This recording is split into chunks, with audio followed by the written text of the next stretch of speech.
Hi, I'm Ted Santos, and I am your host of Straight Talk. We are that talk show that's made for men by men, except ladies. You never want to miss us. We are the show that is made for men, except women.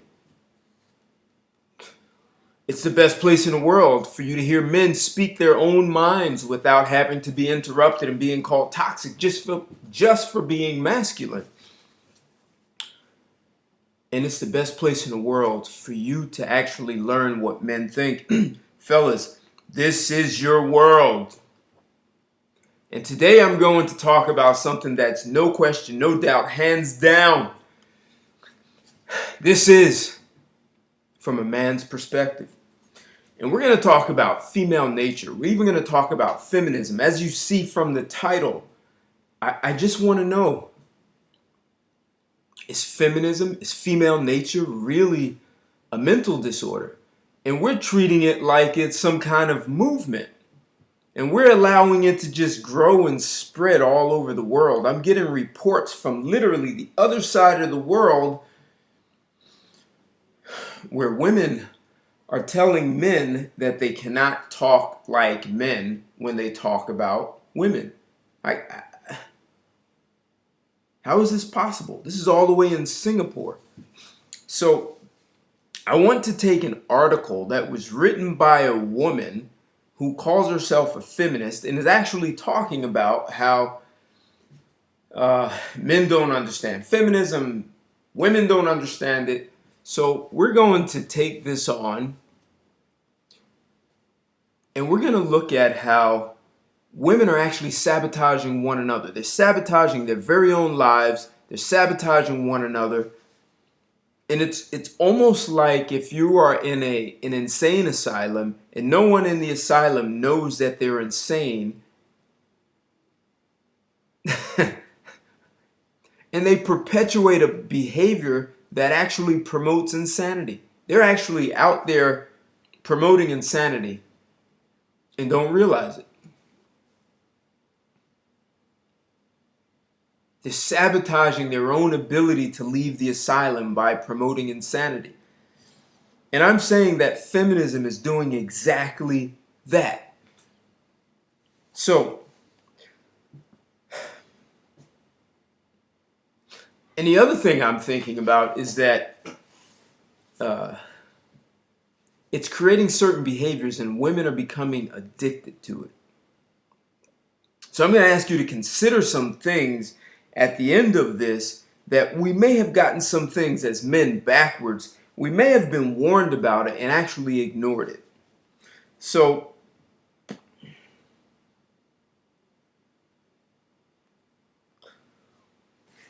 also want to talk about this past Sunday. I did a show and I was talking about how women are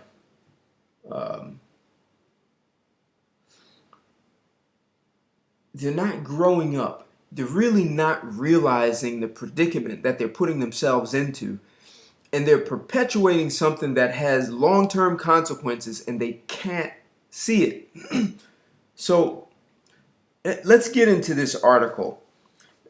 There's a woman by the name of Mia Brett. And Mia Brett, I found this article on the Medium website. I'll put the link below so that you can find it yourself. And it seems she has a column, Ask Mia. And this is a particular, she's giving advice to someone. And this article is the feminist dating advice you always wanted, right? So just think in the context of what I just said, is that like feminism is creating this world of like an insane asylum, right? And you're giving advice that you always wanted that will actually keep you in this asylum. This article was written on May 13th, 2019, so it's fairly recent. It's only about a year old. And let's get into it. So she says, this is Mia writing her article before she gets to the advice that she's giving. She says, I've had a lot of female friends tell me that during the early dating process, they've come across a lot of men that have either poor or uninformed ideas about feminism. Putting aside willfully ignorant responses for a moment, like feminism is a mental disorder, what are some of the tenets of feminism that seem as though they should be common knowledge but are instead a mystery to many men and possibly some women? At its core, feminism is a movement seeking to address gender inequality and toppling patriarchy. All right, so let's just address that. So women who have never been married and never had children earn just as much as men, if not more in some cases, depending on the industry. Like, for example, if you're a manager in engineering, they tend to pay women 125% of what they pay men because they really want to encourage women to be managers in that engineering world. So if women are willing to give up marriage and having children, they really can earn as much as men. So I don't know if women want that, right? They've been told they can have it all. You don't have a male biology. So there's another aspect, and this relates to male biology, is that men work outrageously long hours that women are unwilling to do. So you can just look at lawyers, you can look at doctors, just medical doctors. And you look at the hours that men are willing to work and the kind of bonuses they get as a result of that. And women are screaming they want equal pay, even though they're not willing to be as aggressive and competitive the way men are and put in the hours. They don't want to put in the work, yet they want to be paid and make the claim that, hey, we're doing the same. They're not doing the same. There are women who know this and will actually talk about it on Facebook.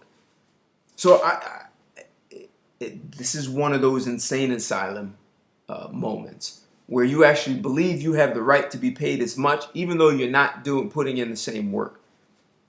So she goes on to say, after she says they address gender inequality and topple patriarchy, unfortunately, it's often overly simplified, which can make it seem so watered down as to be useless and ridiculous. Too often people saying feminism is just about equality, which ignores the systemic structures at play, or they think it means women should blindly support other women, ignoring what those women stand for. Or people go as far as to think it means women want to control men. Patriarchy is not the fault of individuals, but a structure we all live in under and should want to fight. Oh, and also if one's feminism isn't intersectional as well as trans and sex worker inclusive, it's bullshit. That's what she says. So yay to the sex workers, right? They're promoting prostitution, I guess, pornography. Except patriarchy.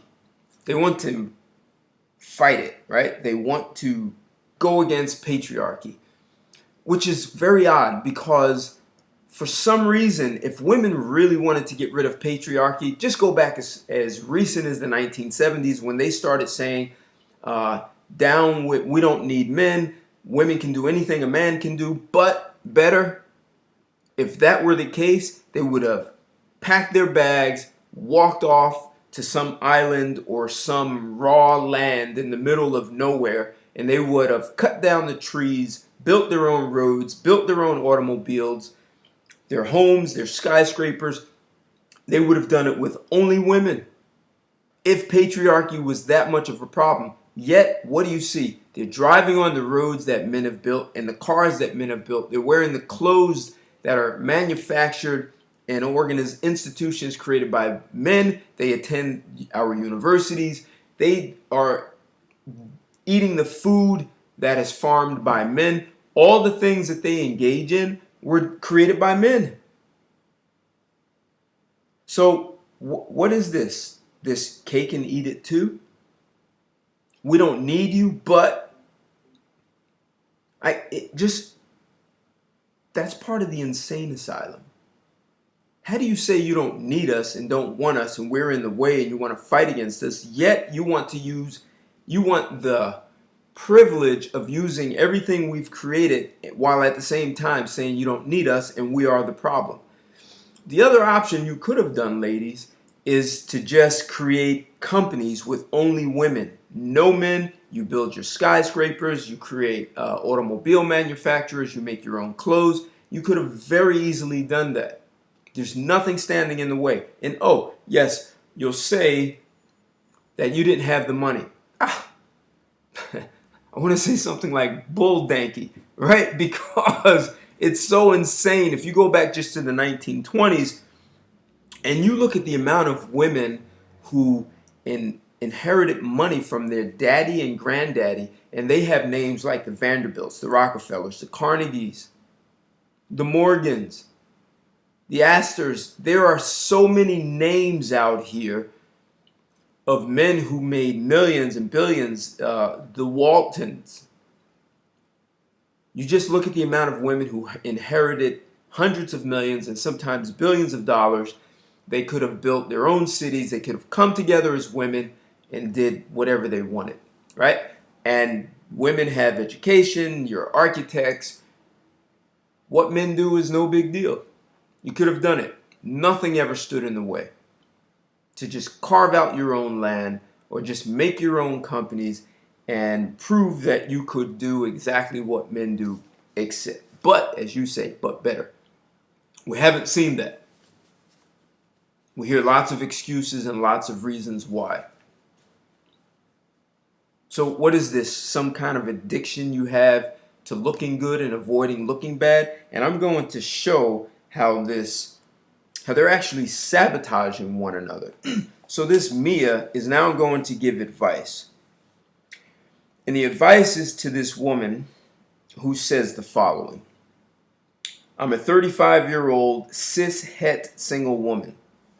We're going to get into this because I went down this rabbit hole of what cis-het and all these different titles these women are making, right? So I'm a 35-year-old cis-het single woman.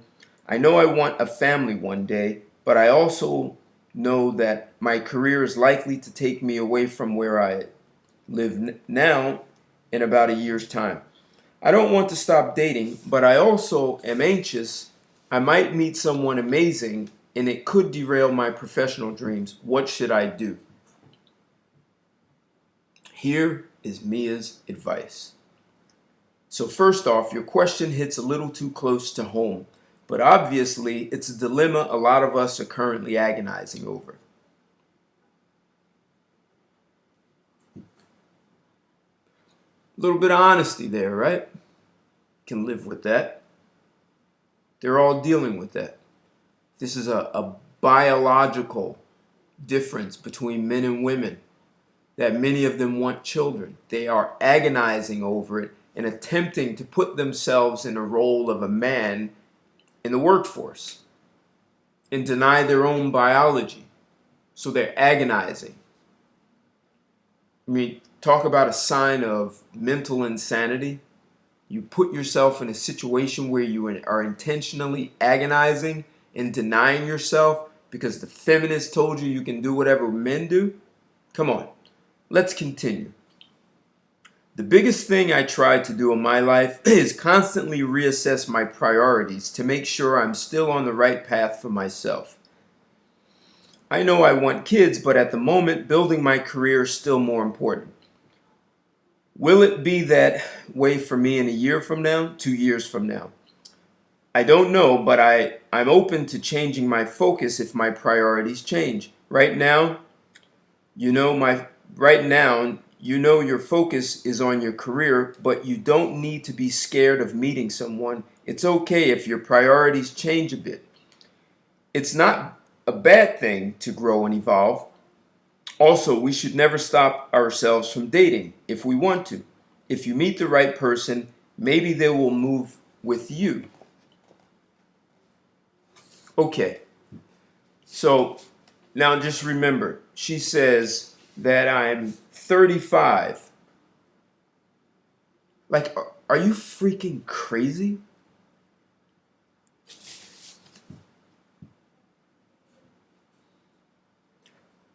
feminists are giving women advice and telling them to wait. How the hell do you expect to get a quality guy? You're already taking yourself out. At 35, who the hell is looking for you? Why aren't women telling one another the truth? You need to get that guy when you're in your 20s, and preferably between 20 and 25 while you are in college. If you're a professional woman, I assume you went off to college and met some great guys, and you did like a running back, and you made a move to get away from those guys, because I'm going to go do my career and I'm going to do whatever a man can do, but better. And then you're going to turn 40 and be upset. This on my show where we did this past Sunday, and we asked about women growing up. The question was really about whether or not women were prepared for what's to come. What are we going to do with all these single women who no one wants? What are we going to do with them?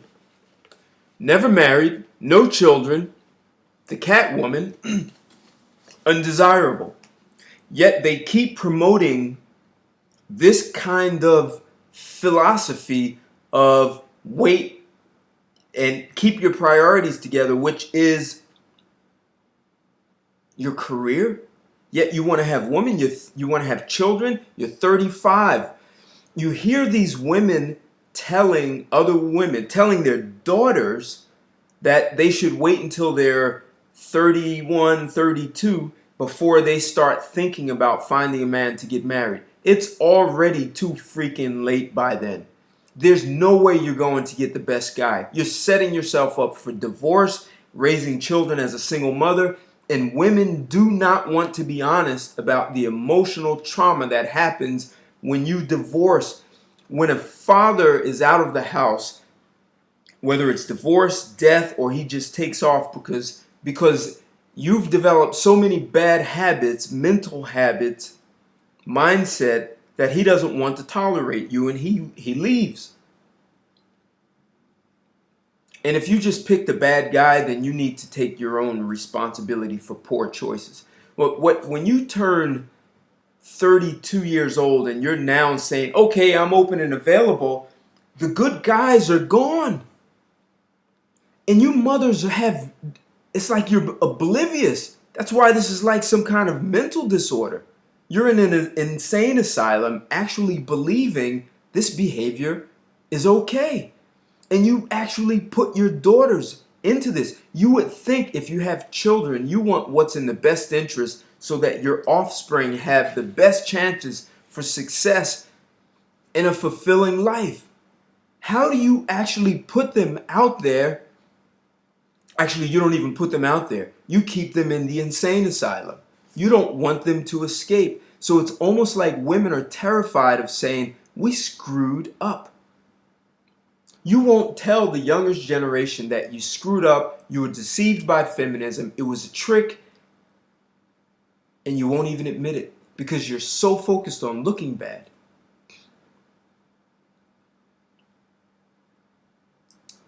Are you even qualified to have children if you have those kinds of mental disorders? So this woman is actually perpetuating. This woman is writing asking for help. She's 35. She's in emergency. This is like pull the eject, because if you can find any guy who wants you at this age, just think about it. Women, think about this. If your mother told you to wait until you're 31 or 32, you start dating. You're going to date X amount of guys, right? And that takes time. So if you're 32 and you date several guys, you could be 33, 34 before you find the right guy. And if you think, oh, just the first guy you meet, that's it, it's just magically going to happen, you're delusional.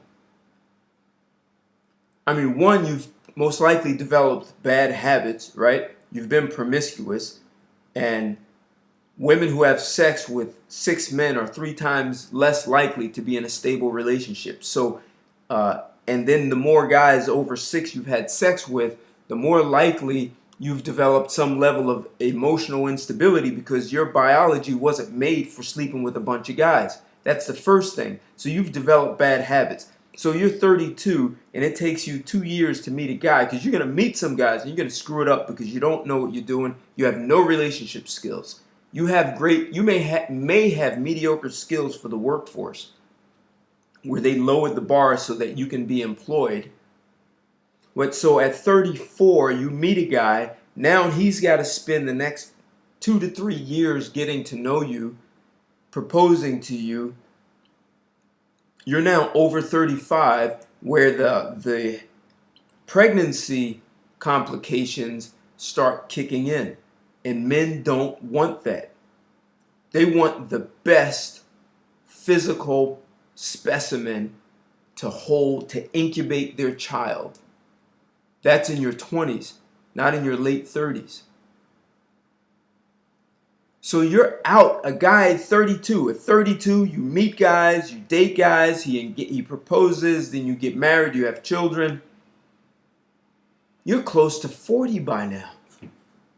That's danger zone.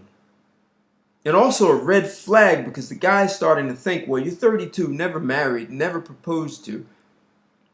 You must be carrying some heavy baggage. So the best guys are not even dealing with you. They've actually been taken already in their 20s. The most intelligent women with smarter, more intelligent mothers have been told, get that guy before you're 25. By 28, you're married. You're having children. Before 30. You ladies are not thinking. You're just...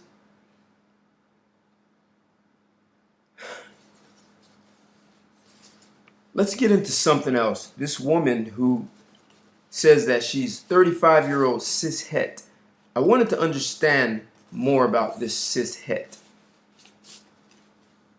So I did a little research. Cisgender. By now, many of us may know a cisgender is just someone who is interested in the opposite sex, right? Cisgender is considered the opposite of transgender, but some people feel that they identify as neither cisgender nor transgender. Some people identify as non-binary, which means they don't identify strictly as man or woman. Some non-binary people consider themselves to be transgender, but some consider themselves to be neither entirely transgender nor cisgender.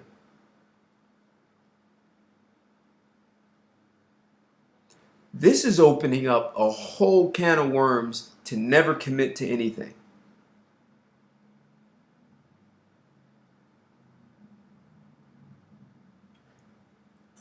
Zero commitment.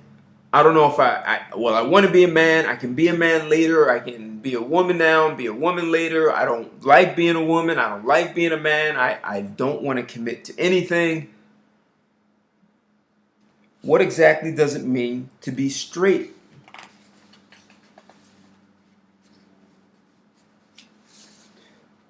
The word straight is often used to mean heterosexual. It can also mean heteroromantic.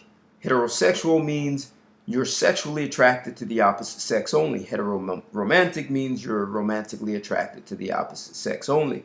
Generally, straight means you're attracted to the opposite sex, whether it's in a sexual or romantic way. Like, what are we doing? Like, why is feminism pushing down this rabbit hole of zero commitment? I don't know what I am, what I want to be. I want the choice to be whatever I want. First, we started off with women, the feminists, saying that they can do anything a man can do, but better.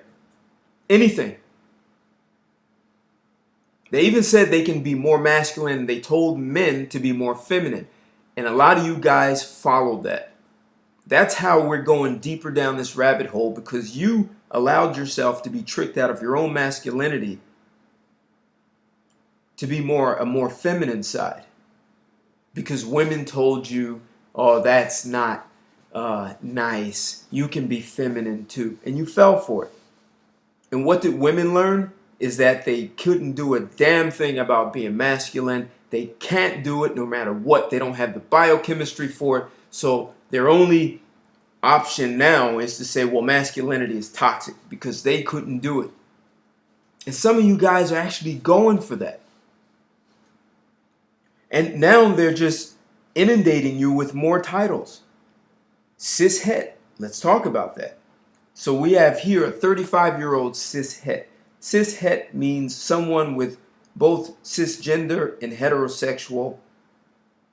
Cishet means someone is both cisgender and heterosexual.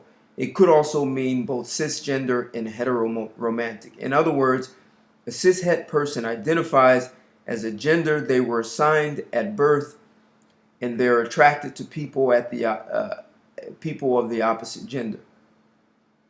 Can cisgender be straight? Nope. There are many cisgender people who aren't straight. So you can be cisgender and gay, cisgender and bisexual, or cisgender and asexual, to name a few identities. Similarly, you can be transgender and straight. Some trans people find themselves exclusively attracted to the opposite gender. Okay, fellas. I mean, this goes on. What exactly does it mean to be cisgender? What does it mean? You know, cisgender is when you accept your genitals at birth, that you are called a man or a woman. You accept that, and you live that way as a. Okay. So this is just going. This is spiraling out of control. This is creating such a non-committal society. This is engendering serious mental disorders of no commitment. I don't have to do anything. You can't make me do anything. This is that whole feminist saying that men are going to control and dominate you. And this is this rabbit hole to try and get away from any commitment. Then you know what? Go off and go build your own nation. Build your own civilization with only women. Or take all these guys who want to be more feminine. Take them. Take them with you. Use them to do all the things that you all don't want to do. Like the garbage man and drilling oil wells and doing all the most difficult, dangerous work. Whether it's recycling, steel mills, all the things that women do not run into. They don't go flying down to do those kind of dangerous jobs in the military. You can use them. But here's what I'm really thinking, guys. We may have missed out on something. And I'm specifically thinking about the Bible. So the Bible has told us that it's a historical account of past events. Creation, Adam and Eve. This is how they started out. I think the Bible was a warning about what's to come in the future.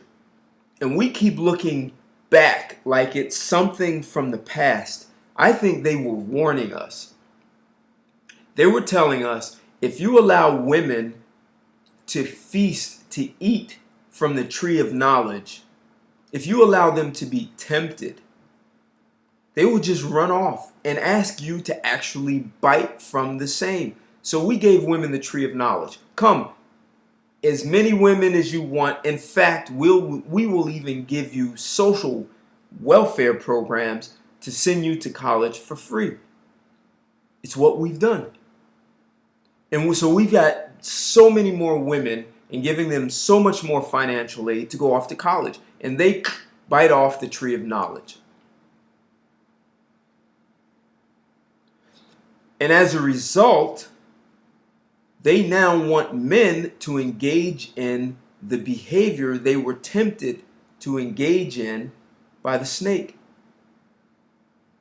And what if the snake is just another side of a woman's mind that she cannot control herself? And it's the side of her that is more committed to looking good and wants to avoid looking bad. And why can I say that? Because when women realized they went down a dead-end street, instead of them going back and say, hey, younger women, we made a mistake. We were deceived. You know, we turned 35. We thought we could be like men. We couldn't, and it screwed us up. Instead of going back and saying we were deceived, they won't. I actually suggested this to a woman, and she starts telling me all these other things instead of dealing with what I just said.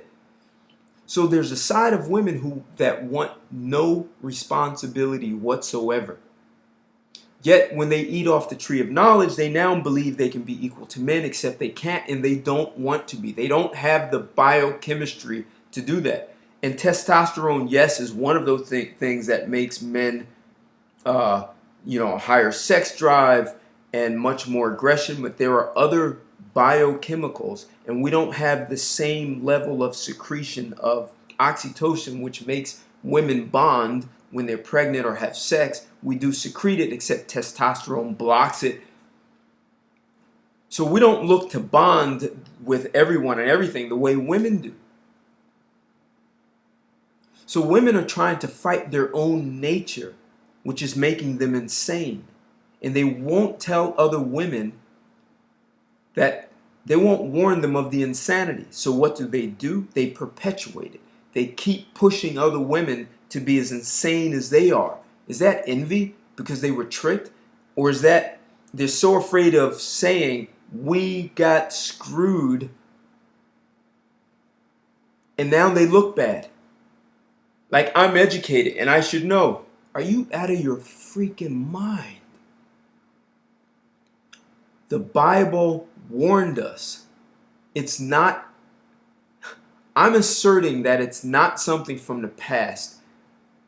Like, we build a Garden of Eden. We build civilization. We build societies. And we build structures to protect the civilization we created. Women don't want that part. They just want the benefit. They just want the tree of knowledge to be there. We planted stuff.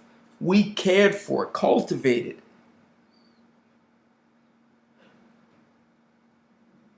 And they do not want the same responsibility that men take. And many of you men are okay with that. And you want to give them the same rights and powers without, they want authority without responsibility.